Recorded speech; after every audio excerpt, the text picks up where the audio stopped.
Son Roberto Nogueiras, son artista plástico e unha parte do meu traballo é darlle vida á máscara dentro do dixinzo que é a pantalla.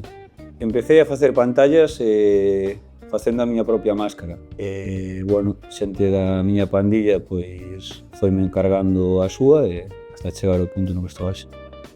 Paralelamente ao meu traballo como artista plástico, como pintor, fun compaxinando ca creación das pantallas. Pódese dicir que a día de hoxe, prácticamente medio ano dedico yo a pintura artística e o outro medio pois, a creación das pantallas. Prácticamente todas as máscaras que fago son por encargo, entonces o trato é directo ca persoa. Para empezar a facer unha pantalla, pois a primeira parte é conocer un pouco a persona que vai a levar.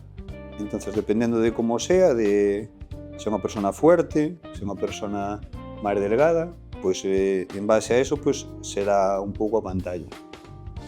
Para facer a cara, que sería un dos pasos, partiríamos dun chapeo de fieltro deste estilo, e o que sería a parte da ala, recortaríamola e iríamola colocando aquí a modo de ollos, nariz e boca.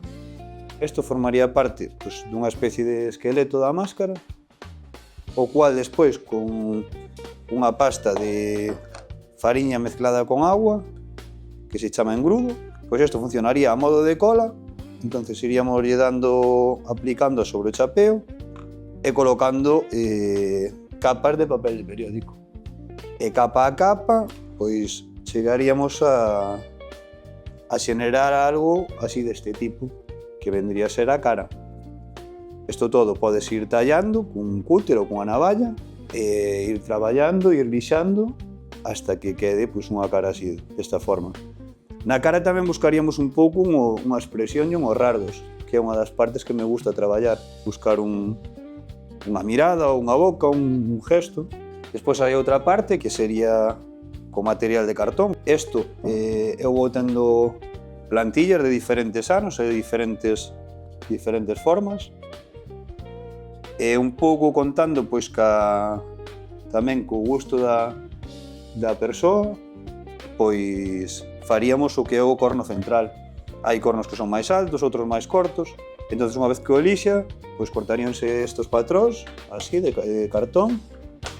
Daríamoslle forma, iríamos doblando e logo pasaríamos a coselos e tendríamos algo así, que sería a parte central da máscara. Entón, unha vez que temos isto e temos a cara, o seguinte paso sería, ca medida da persoa, uniríamos estas dúas partes e despois pois, pasaríamos a coselas. Esa quedaría algo resistente pois, para poder meter a cabeza dentro e que non se estropee, non rompa. Ao mesmo tempo ten que ser algo cómodo que algo que se vai a usar. E despois aquí quedaríalle unir tamén da ala do chapeo, unir uns cornos ou orellas laterais, que serían estes dous. E xa tendríamos un pouco que o esqueleto ou a estrutura da máscara. Logo, unha vez que terminamos isto, pois habría que seguir empapelando todo moi ben, lixaríamolo ben, e por último sería a parte da pintura. Na parte da pintura, pois os temas que uso para a máscara son motivos astrais, porque, bueno, creo que a parte pois, como máis máxica da máscara, a parte que ten máis que ver con esa simboloxía, e o último paso sería o de colocar as telas e rematala ben por dentro. As máscaras van rematadas por dentro pois, con outro chapeo, que lle aporta un pouco de comodidade, e así estaría xa prácticamente para usar.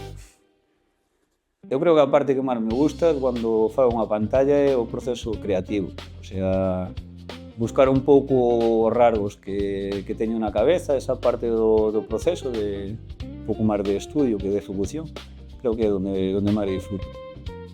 Creo que estar dentro de Artesanía de Galicia é importante porque é unha forma de garantizar que todo o meu traballo está feito de forma artesanal, por lo tanto, todos son piezas únicas.